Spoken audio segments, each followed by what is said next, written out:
Fans, sit back, rejoice. Actually, no, all rise, as I am about to give you some of the best transfer news that us as Villa fans could possibly get before the summer transfer window opens. And it is that Aston Villa are gonna be, hopefully, extending the contract of Boubacar Kamara. That's right, we're not signing Kylian Mbappe. We're not getting Erling Haaland on a pre-contract agreement for when his contract ends in about 9 years from Man City. No.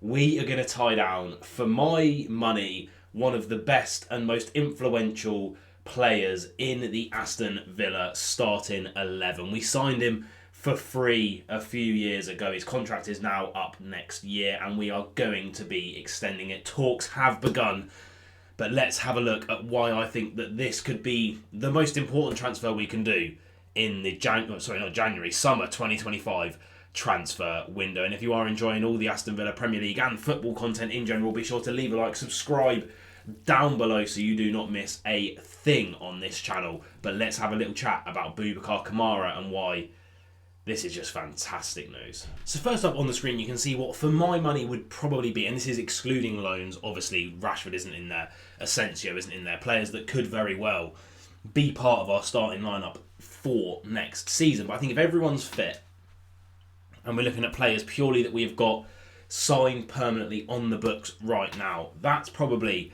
your best / strongest starting 11. And that is omitting the likes of Jacob Ramsey, the likes of John McGinn, Ian Maatson on the left-hand side of defence, Andrés Garcia, Tyrone Mings. All of those players aren't actually getting into this starting lineup. You know, Barkley's not in there either, if we're going to add another one into the fray. But that, for me, again, that's probably our strongest starting 11. And you look at that starting 11, and I can probably only pick out about 50% of that lineup that are so crucial that I think they definitely will be starting for Villa next season. And those are Emi Martinez, obviously the world's number one. We're not going to be getting rid of him anytime soon. And I don't think that we have anyone at the club at the moment that is ready to overtake him as number one. Obviously, unless we had someone like, I don't even know who the next best goalkeeper is, Alisson or Ederson, on the books. He is pretty safe. The next up for me would be Ezri Konsa, probably the only one out of that back four that I think is 100% safe for next season. Pau Torres has been injured this year. We've been looking into left-footed centre-backs. We've got Yasin Özkan, a very, very highly rated 18-year-old from Turkey coming in who has already played over 50 professional football games. So, you know, that one, and with Mings as well, that one could be up in the air. Luca Digne, 31, 32, coming towards the end. Ian Maatson starting now to show his quality, getting his first goal for Villa the other week in the Champions League. I think, you know, again, one to look out for, that position. Matty Cash, we've been after a new right-back. I mean, since the day of the dinosaurs, Aston Villa have been after a new right-back. We're still being linked with right-backs, despite having the likes of Andrés Garcia as well on the books. Again, could he be there next season? I'm going to skip the midfield. I'm going to come back to that, because obviously that's the whole point of this video. You look at that front four, I think probably only Rodgers is the one. And Tielemans to an extent. How's he going to fit in with the likes of Asensio, Onana, Kamara, all of those types of players? I don't know, but I'll give him the benefit of the doubt. Probably Tielemans and Rodgers, the only two dead cert attacking options that will definitely be in the starting 11 next year.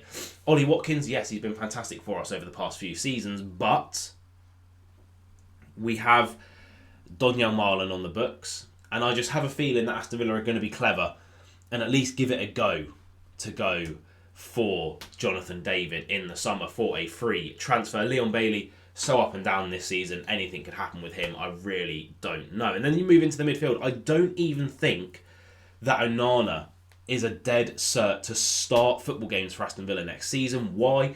Because of Tielemans. I think Tielemans is probably going to have to drop back if we do sign Asensio or extend his loan to continue his fine run of form, to maybe to accommodate Rodgers in the middle if we go out and sign another winger, if maybe even Rashford joins us permanently in the summer.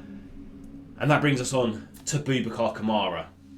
He, for me, apart from Emi Martinez probably, and more, I think, look, the three that for me, or four, let's say four, one from each position, one from each sort of stage of the pitch, the spine of Aston Villa next season, I truly believe our spine is going to be Martinez, Konsa, Kamara and Rodgers. So he would be, for me, one of the 4 most important players in Villa. I think he's probably one of our most important outfield players. He's an absolute Rolls Royce of a player. He's fantastic.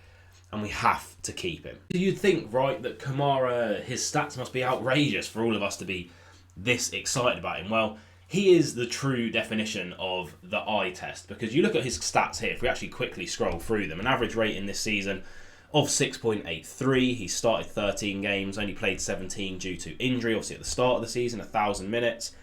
He doesn't particularly excel in any game. It's really, really bizarre, right? Because you look through his stats, attacking stats, meh.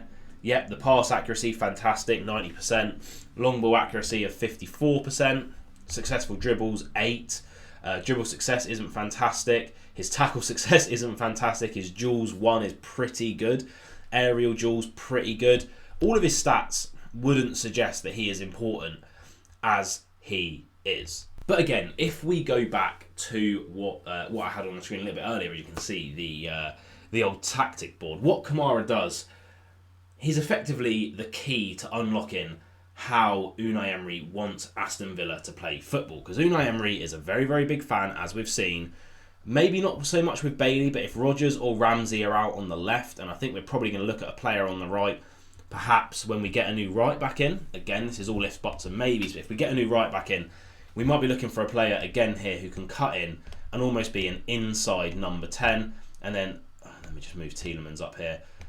That player kind of goes and joins the attack. We play very much with a box because he likes Digne getting forward and he loves Cash getting forward. Now, this is why Emery likes a left footer in defence, because then they can come and they can cover this space. Konsa, that's why he's so important. Our last man, the last ditch tackles, being at the back, being the rock in the middle as this player goes into support. Kamara pretty much ends up doing this in most games and being a right back to cover for the wing back who does push forward. Now, with Garcia, we've seen it work really, really well because he's putting in so many crosses that even Watkins can't keep up with it. Well, I mean, Watkins can't really keep up with much in front of goal at the moment, but you know the point. Cash, yeah, fair enough, he cuts back, but even he has put in a couple of crosses this season that have resulted in goals, and that's why Kamara is so important. That role that he plays of just dropping in, knowing when to drop in, doing it so well, and defensively he is excellent. Despite what the stats may suggest, he is absolutely fantastic defensively. That's why he's important. So as you can see on the screen, Kamara is actually one of Aston Villa's highest earners already. He's on about £10,000 a week more than Ollie Watkins at the moment. £150,000 a week. Now, do I think it's going to be an issue renegotiating that contract? Apparently, according to all the reports that I've seen flying around, and these are from people that are inside the Villa circles, it should not be an issue. Aston Villa aren't anticipating any issues with renewing the contract of Boubacar Kamara. So we're probably going to have to be giving him more money. Is he going to re-sign for the same amount of money when there have been rumours that elite clubs around Europe, not saying that we're not one, but I'm talking the elite of the league, you know, the ones that are getting Champions League confirmed every season, have been sniffing around him. So we're going to have to give him more money. I believe he's probably going to be looking at about £175,000 to £200,000 a week. So it's really, again, this is another signing, just like the last videos that I've done, that I think is very, very crucial that we actually qualify for Europe next season to be able to afford all of these massive signings that we want to do, right? But I don't think it should be an issue. I think we're going to be looking at probably around a 4-5 year contract, taking him up until he's 30, 31. Again, probably about 200 grand a week. It's going to make him the highest earner at Villa, bar Marcus Rashford. But he's just so good. But what do you guys think? Is he worth being the highest or one of the highest earners in Aston Villa after this deal? He's 25, he's coming into his prime. I think he's probably the most influential outfield player that Aston Villa have. The calmness that he brings on the ball, the way he allows Emery's system to operate is just all fantastic. It's a massive bit of transfer news. I can't understate it enough.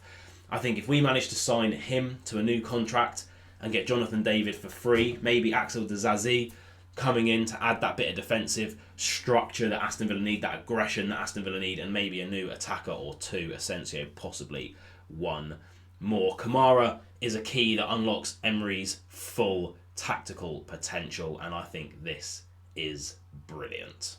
Let me know what you think in the comments below.